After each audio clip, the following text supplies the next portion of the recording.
ఈ వీడియోను మీకు సమర్పిస్తున్నవారు కిసాన్ ఫ్యాషన్ మాల్. రామనామాన్ని నిరంతరం జపించే భక్తుని పిలుపు శక్తి ఏమిటి? భక్తుని బాధను భగవంతుడు తీర్చాడా? హనుమంతుడికి కోపం ఎందుకొచ్చింది? ఇలాంటి ప్రశ్నలన్నింటికీ సమాధానంగా సాగే అనగనగాలోని నేటి కథనమే రామనామం రక్షణ. భక్తుని బాధను భుజాన వేసుకున్న రాముడు.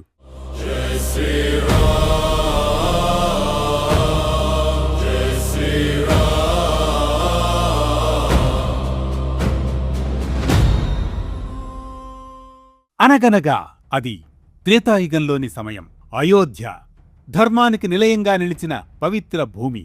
శ్రీరామచంద్రుడు రాజ్యాన్ని పాలిస్తున్న కాలమది. ప్రజలు సుఖశాంతులతో జీవిస్తున్నారు. ఆ నగరంలో ఓ భక్తుడున్నాడు. అతని జీవితం ఒక్కటే, రామనామ స్మరణ. రామ రామ రామ. అతడు తింటున్నా, నడుస్తున్నా, నిద్రిస్తున్నా ప్రతి క్షణం అదే జపం, రామ రామ రామ. అది కేవలం మాటల జపం కాదు, శ్వాసలో కలిసిపోయిన నామం, హృదయంలో నిలిచిపోయిన ధ్యానం. అంతటి తన్మయత్వం.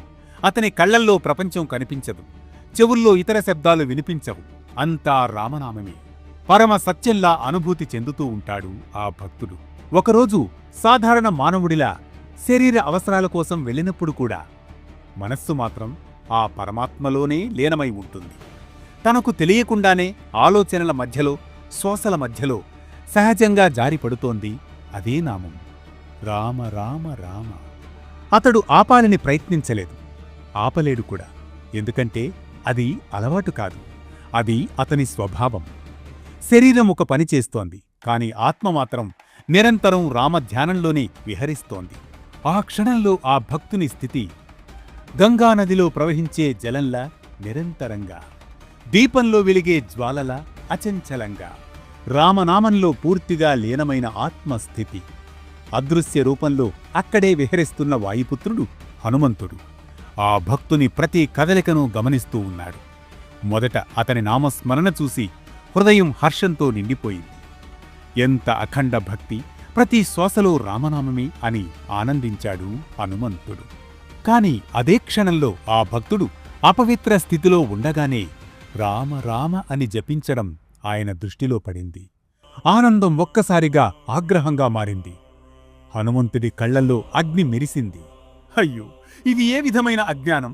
నా స్వామి శ్రీరాముని పవిత్ర నామాన్ని ఇలాంటి స్థితిలో ఉచ్చరిస్తారా? నామ మహిమ తెలియక ఇలా అవమానిస్తున్నాడా? భక్తి పేరుతో ఈ విధమైన అపచారం సహించలేను. అతని గుండెల్లో రామభక్తి అగ్నిలా ఎగసిపడింది. ఆ అగ్నిలోనే కోపం కూడా పెరిగింది. ధర్మాన్ని కాపాడాలనే తపనతో, ఆచారాన్ని రక్షించాలనే ఉద్దేశంతో, ఆలోచనకు కూడా తావు లేకుండా వెంటనే చర్య తీసుకున్నాడు హనుమంతుడు. వాయువేగంతో తన మహాబలమైన తోకను ఊపాడు హనుమంతుడు. ఆ తోక ఒక వజ్రాయుధంలా గర్జిస్తూ ముందుకు దూసుకెళ్ళింది. చూసి చూడగనే ఒకే గట్టి దెబ్బ. భక్తుని వీపుపై పడిన ఆ దెబ్బతో చుట్టూ గాలి కూడా కంపించిపోయింది. అఘాతానికి భూమి కూడా స్వల్పంగా కంపించింది. ఆ భక్తుని శరీరం ఒక్కసారిగా వణికిపోయింది, జలధరించింది. కాని ఆ దెబ్బలో దాగి ఉన్నది ద్వేషం కాదు, అది హనుమంతుడి అచంచల భక్తి, తన స్వామిపై ఉన్న అపారమైన గౌరవం. అయితే ఆ క్షణంలో ఆయనకు తెలియదు భక్తి వెనుక ఉన్న ఆరాటం ఎంత గొప్పదో.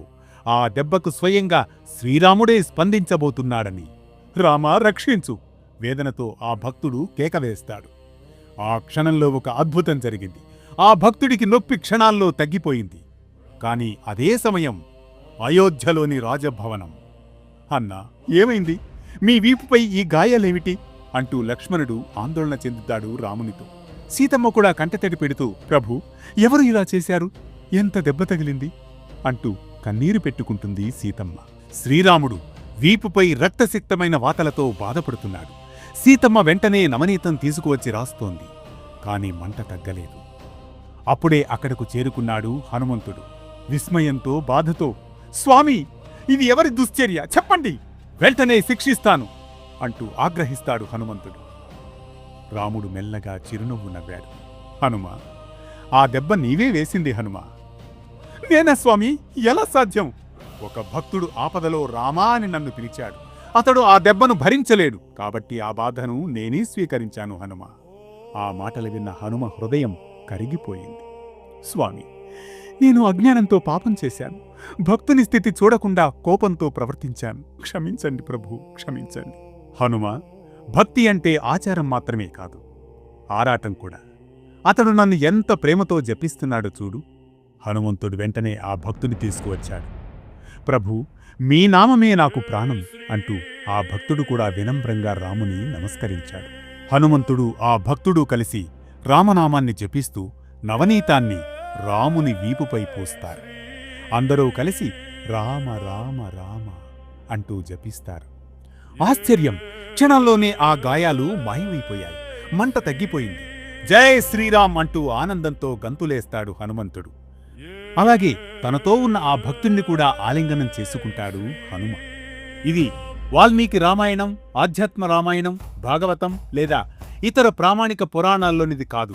ప్రత్యక్షంగా ఒక గ్రంథం నుంచి తీసుకున్న శ్లోక ఆధార కథ కాదు. లోక ప్రచారంలో ఉన్న జానపద గాథగా ఈ కథనం ప్రత్యేకం. ఇది రామనామం రక్షణ, భక్తుని బాధను భుజాన వేసుకున్న రాముడు.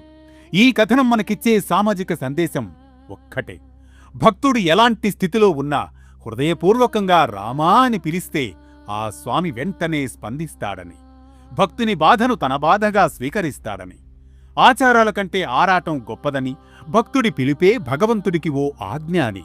ఇలా ప్రతి ఉదయం ఓ పురాణ కథనం, సూటిగా, స్ఫూర్తిమంతంగా, సామాజిక సందేశంగా, ధర్మం చెప్పే కథల సవడి, జ్ఞానం చెలరేగే కథన ఒరవడి, ప్రతి ఉషోదయానికి ఊరటనిచ్చే ఊసులై, మనసుకు మాధుర్యమిచ్చే మాటలై, అనగనగా అంటూ మళ్లీ రేపు పలకరిస్తుంది మీ వేటు న్యూస్.